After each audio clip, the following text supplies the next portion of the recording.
Hi, coaches. Welcome back to a new episode. In front of me, I've got my friend here, Coach Phil, back again for another round. Today's topic is going to be something that I get asked on a regular basis and something I see a lot of coaches struggling.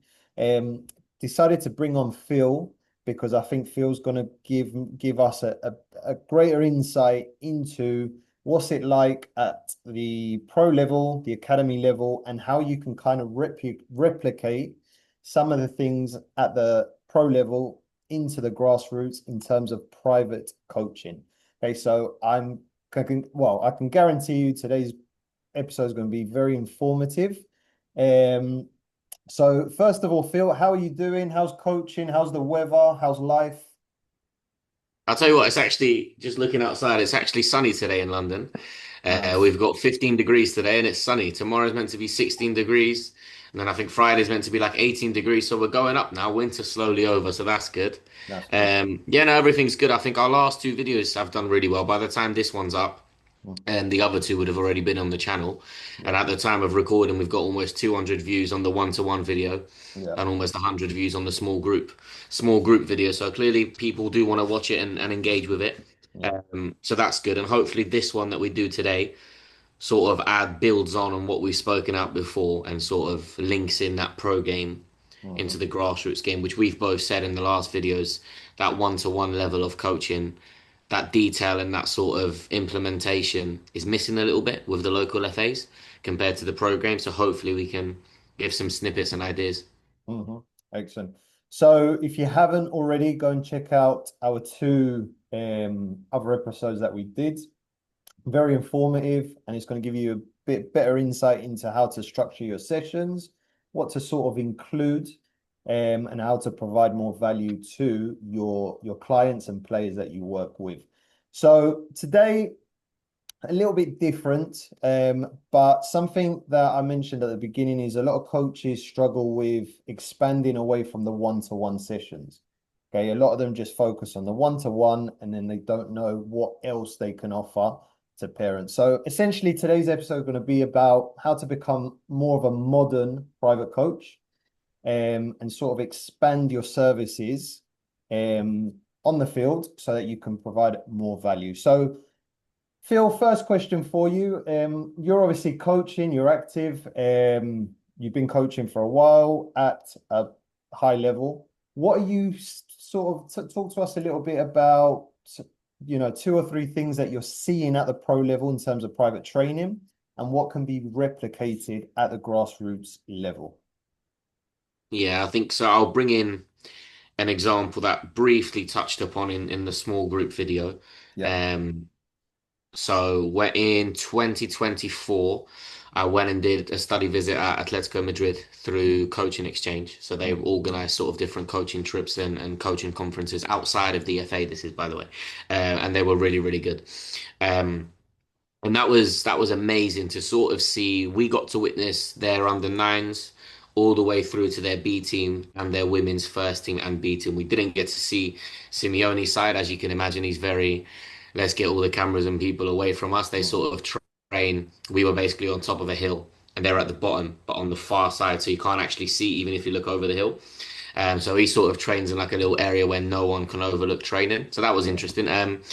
But in terms of, we also had a conversation with their head of coaching, their head of technical development, and some of their one-to-one specialist coaches came and chatted to us as well. So what they do with their players as young as under nines, they will have 3 days a week, just hour and a half, where they're working on their one-to-one bits that they need to improve on. Now they link that with the lead phase and obviously the coach of the age group, and they look at what those players need. Um, like this is what we're saying. This already exists at the highest level of the game. In fact, they're hiring specific one-to-one trainers now, position-specific coaches, strength and conditioning coaches, and stuff like this. So the Atletico Madrid players, before they even go out to train with their team, they all have 60 minutes or 90 minutes sometimes of strength and conditioning before they enter the pitch. So that's brand new, and that's a trend that sort of happened in the last maybe 5 to 10 years. It's become more prominent, especially with the younger age groups. I mean, at Atletico Madrid, they do this from sort of under 11 onwards. So you're talking 10, 11-year-olds are doing an hour of strength and conditioning before their session. So that's becoming very prominent. Position specific coaching is also there at the highest level. So I can touch on last year. Was it last year or this year? No, last year in September of last year, as part of my master's degree, we saw a Real Madrid study visit. So one of our lecturers went with Carlo Ancelotti as part of his pro license Yeah. to visit Real Madrid, and he presented to us essentially the whole study visit. That was part of his UEFA Pro thesis, and they also do one-to-one coaching, believe it or not, in the academy level, but also, and this really shocked me, at first team level. So despite the fact that they have so little time to get things done, and that quick turnover, they play games 3 times a week at super high intensity, they still do one-to-one bits. So there was an example where Casemiro at the time was injured for one of the games, and they needed to put Tchouaméni into midfield. So Mhm. they did after the actual training session, Carlo's assistant, which was his son at the time, and some of the other guys took Tchouaméni into a one-to-one, and all they did was pass balls into him, made him work on receiving on his back foot, and then they had two mini goals on either side. And he was sort of passing and scanning into those wide channels. So they were working on can he receive back foot, scan, and play. Mhm. Um, so it's something that exists, and the trends we're seeing they exist now at the highest level.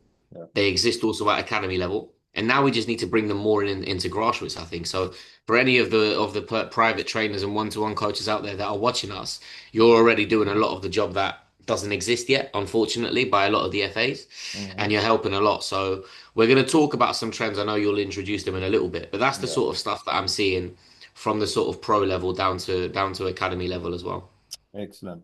So so let's touch on the strength and conditioning first. So any coach watching and is running one session per week, how can they introduce strength and conditioning into their 60-minute session during the week? hmm I think it's definitely something that you would do ideally in the summer months.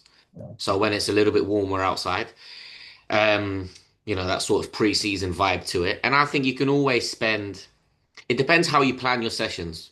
So Mhm. whether you work with your players on a block basis, so for example, they book 10 sessions with you in advance, let's say, and then you can plan that slightly better. So you can say, okay, we're going to do 7 sessions that focus on a Mhm. lot of ball work, technical, tactical skills. And we're going to do 3 of those 10 sessions that focus on our physical side and strength and conditioning. So you can do it in this way. And then you have sort of 3 hours within that 10-hour block that are spent just on that.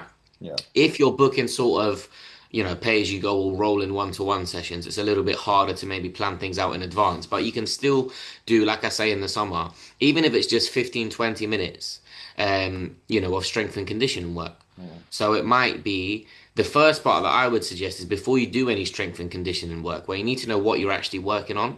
Yeah. There's no point. It's just like the football stuff. You're not going to work on finishing with your strong foot if the person or client you're working with is really good at finishing with their strong foot. You're probably Yeah. going to work on something else.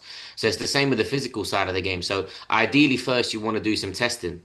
Mhm. So you'd want to do, for example, a plyometrics test. You'd want to do, a fitness and stamina test. You'd want to test their maybe vertical jump to see how high they can jump if you're working maybe with defenders for headers and stuff like this. So you do, Mhm. all of these little tests and gather that data. Sprinting test, acceleration, 30 meters, 40 meters, whatever, stuff like this. And Yeah. then you have the data in front of you. And you don't need, high technology for this. All you need is a whistle, a stopwatch, a pen, and a notepad, and just write down the times and stuff based on their data. So, and then you can work on it. So if you see that they're, sprinting at 10 meters is really, really good, Yeah. but they struggle to accelerate after sort of 15, 20 meters to really push on and accelerate for a longer sprint. Well, they need to work on their acceleration. Yeah. If you notice that, for example, you do a fitness test with them, so whether you do the Cooper run, the 20-minute Cooper run, or you do the bleep test, Mhm. um, and you notice that, let's say, because you can find this on online, you can find that the average for sort of an under 11, 12 player is level 5 on the bleep test, as an Yeah. example. Because I remember when I did it with my boy. So it is that. And your player gets level 4 or 4.3. Well, then Mhm. you know that they're a little bit off it in terms of their stamina levels for their age group. You're not Yeah. comparing them to the pro level. You're saying for your age group, you're not there yet. And then you can work on that. So I would do if I'm planning this as a one-to-one coach, do maybe a 30-minute session where you're doing all the testing. and then you do your ball work. And then next week you can spend another 20, 25 minutes or whatever it is improving those bits from the testing. Hmm. Like I say, it's easier if you plan in blocks because then you can really sort of map it out. Um, and I know you cover that, Leo, with your business about getting coaches to have parents, paying them not per session or per hour, but paying them monthly. Yeah. For all these constant sessions and blocks of sessions that are going on. It's more profitable for the business and it's easier for you as a coach to plan as well. Mm. But that's how I would do it, those sort of two ways, depending on how your sort of business profile is. Okay, good. Like that. All right. So you also mentioned position specific. Now something a lot of coaches that I speak to, I work with, they struggle with this because they they don't know how to create a session that is position specific, right? So Hmm. what they end up doing is they've got a defender and they just, they work on things that aren't really defender specific. Yeah. So it might be quite hard to explain how to do it, but what break it down for us, how would you work with a player of a specific position over a 60-minute session? Mm. I think our product that we're launching in sort of, what do we say, 18th March, so 2, 3 weeks time. Yeah. And by the end of March, we should have session plans available on our website, and that will help coaches with that. But just to give a small example, firstly, when you're working with a goalkeeper, a centre back, a midfielder, a forward, doesn't matter, whatever position it is, Mm. have a look at what are the technical components of that position. And you can find that on the FA website. If you work in England or Wales, all of that stuff is available on England Football or FAW. I'm sure if you work in Spain or in other countries or in the US, their football association equivalent or soccer association has that available on the website. Yeah. If not, create it yourself. So what things does a centre back need to be good at? Mm. Well, nowadays, what's very modern, centre backs have a lot of the ball. So Yeah. they need to now be good ball playing players. Yeah. Okay. What else does a centre back need to be good at? Well, very basic. They need to be able to be good at defending in 1v1 scenarios. Mm. Jumping, winning headers. Um, Quick sprints back into the box to defend balls in behind, so acceleration. And for example, you're looking at those 4 points, and now you have four session plans already with your centre back. You focus one session completely on technical ball work so that they get confident and comfortable with the ball at their feet. You might do a session on jumping, on heading the ball. I know heading has been, at least in England, temporarily suspended for under 12, under 11 and below. So you can only actually head the ball from under 12 onwards. So obviously, if you have under 12 players, you can do that. Um, Third bit, you might work on some 1v1 defending, so their positioning, body shapes, how to defend, stuff like this, working on their acceleration.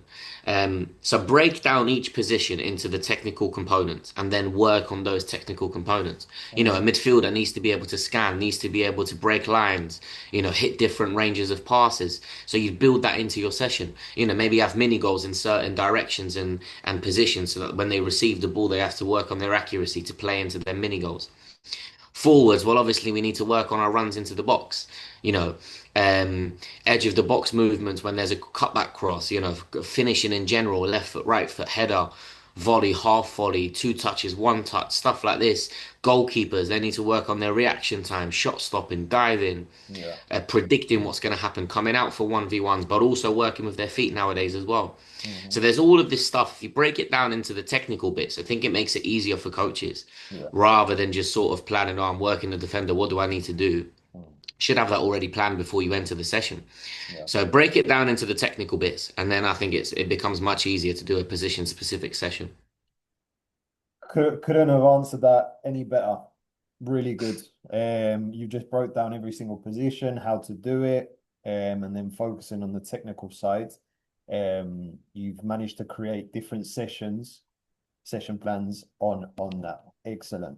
Now, the other area I'm seeing, you'll probably agree as well, is at the pro level, it's become very data driven.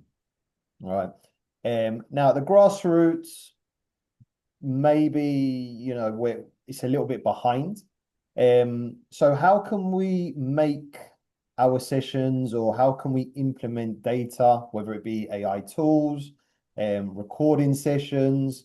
How can we sort of implement that into our 60-minute sessions so it can give players more data on how they're training, how they're performing, and also it can add more value to parents and essentially your business. Yeah, there's different ways that you can do that, and it depends on sort of what you have available. Yeah. So the very basic one, if you don't have anything available in terms of technology, recording devices, etc., but your player plays for a team, get them to tell you each week how many minutes they played in their game, Mhm. because then that helps sort of manage your intensity in your training session. So if you train with them, I don't know, a couple of days after their match day, and you know they didn't really play that much, well, you know you can run a higher intensity session. Mhm. If you're training maybe the day before a match, and you know that next game they're going to play the whole game, or maybe you do a sort of lighter session. So it helps your session planning if you know something as basic as that. Now, if you have access to, for example, video cameras and you can record your training session, or the club that your player plays for can record the matches and you can have access with that. So this is, relationship building. Do you have a good relationship with the team's coach as well to get that info on the player? Because ultimately you're helping that coach as well develop his player. So that relationship building to having them communications and that equipment available. So you can then have a look at the recording, obviously watch it back. You mentioned AI tools, so VO now has an AI, literally an AI button, and you click it and it gives you a bunch of information about the game as a whole, about individual players, positions, tactics, technical stuff, everything. Mhm. Um, that is with a subscription, so you do have to pay for that. I think it's like £20 a month or something like that. So it's not too bad. And then obviously you can have that player watch his own performance back. Identify strengths and weaknesses, so self-assessment. Um, and then it depends, if you're a little bit more advanced in terms of your center, or you're working with, I don't know, maybe a semi-pro player, or if you're lucky enough to be working with pro players or even academy players, because nowadays they have this in academies, GPS vests. Mhm. So that gives you all the physical data, their running, their intensity, their acceleration, their speed, all of this metrics breakdown. And if you can have access to that, and again, that informs your session planning. So data is massive nowadays in the game. In terms of all of this stuff. I mean, GPS Fest, they use this at under nine in academies nowadays. That didn't exist 10, 12, 15 years ago. Yeah. So, it shows how important data is even for the youngest of players in the foundation phase. So Mhm. it depends completely on what you have available as a private trainer, as a one-to-one coach. But if you can strive to have the most technology and data available, that's only going to make your players better. It's only going to make your coaching better, which ultimately makes your business better, Mhm. and gives you more clients to work with. So that's sort of how I see data and how we can implement it in our coaching.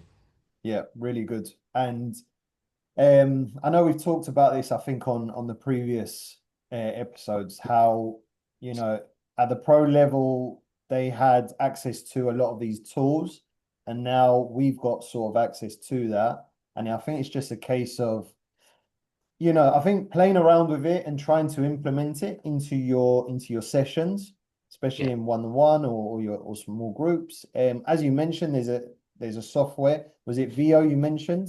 Hmm. Yeah. Well, it could be about £20 a month, right? It might Yeah. be worth a little investment, and it's going to make a massive difference to the players you're working with. Yeah. Yeah. No, Um, exactly. Anything we can do to help the players is what it's all about ultimately. yeah, fantastic.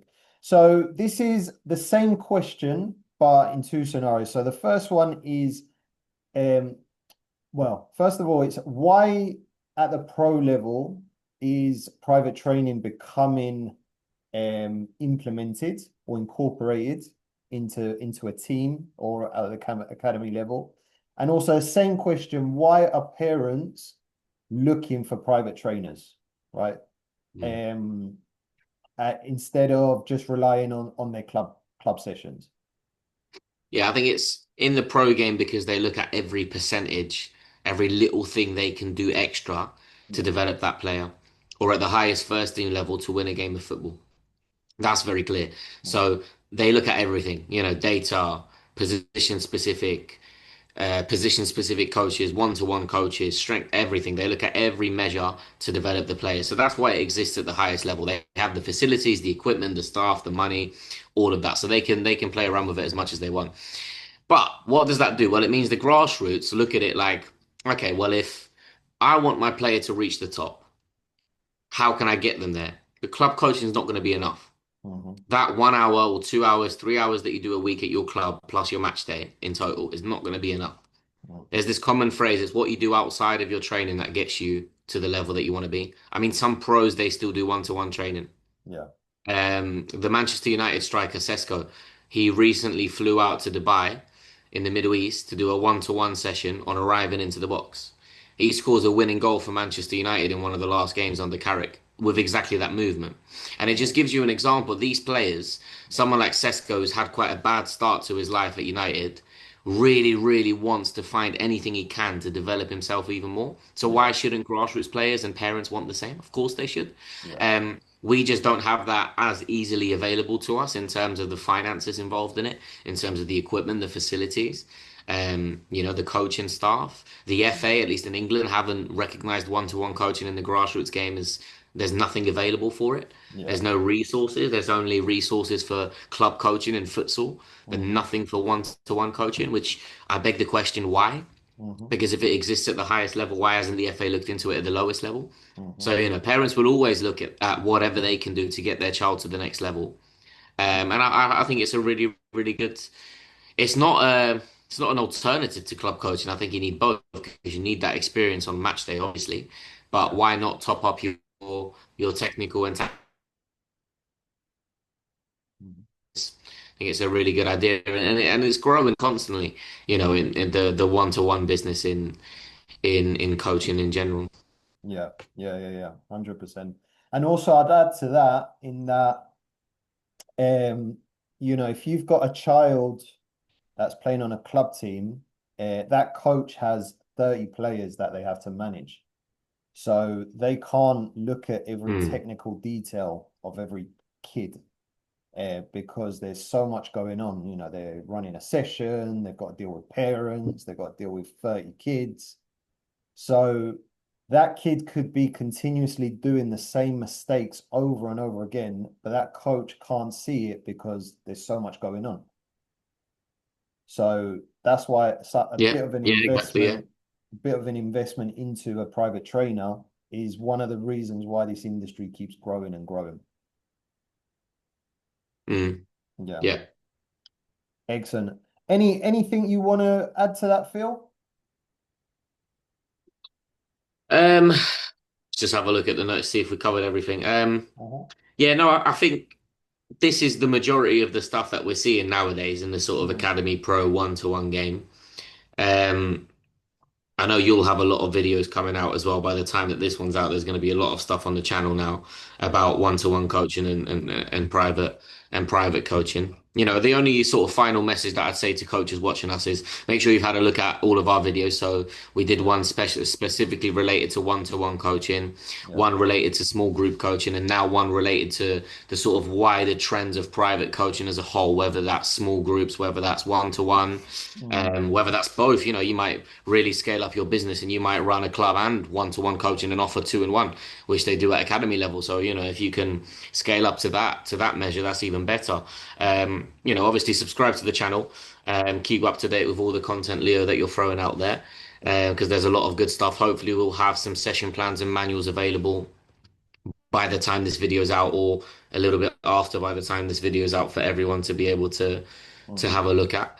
Um, and yeah, no, it's a growing industry, and it's great that there's such interest in it because it is something that's missing, and that means it's an area where we can add value to the players. Yeah, 100%. So for those watching, what we're going to aim to do is, because this industry keeps growing, and maybe in 3, 4, 5, 6 months' time, we'll do an update of this video to see, right, what are now the latest trends, Mm. compared to when we recorded this one, because I'm sure something different will come out.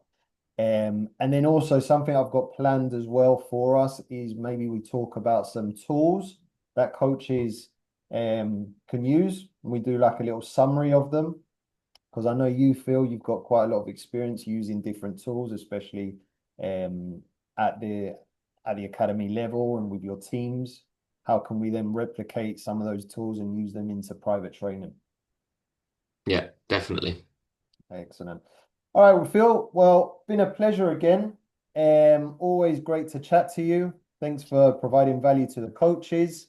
And if you guys haven't yet, make sure you subscribe to the channel so you stay up to date with all our content. Also, if you have questions, you can leave them in the comment section and we'll get them over to Phil answered. Brilliant. Thank you for having me on again, Leo. All right, Phil, I'll see you in the next one.